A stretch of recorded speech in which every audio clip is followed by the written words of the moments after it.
રાણાવાવ તાલુકાના મોકર ગામે એક જમીન માપણી અંગે ગ્રામ પંચાયત સામે ગ્રામજનોએ દાવો કર્યો હતો, જે અંગેનો કેસ ચાલી જતા કોર્ટે પંચાયત સામે ગ્રામજનોનો આ દાવો રદ કર્યો છે.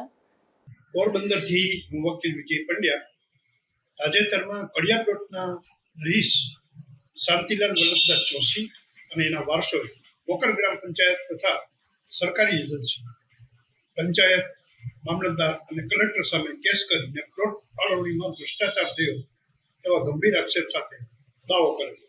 જે દાવો 14 વર્ષના પરિણામ કોર્ટે કાઢી દીધો.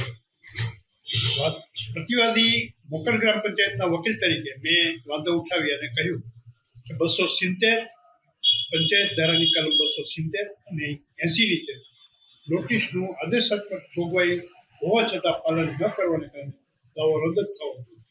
આ દલીલ અમારી કોર્ટે માન્ય રાખી.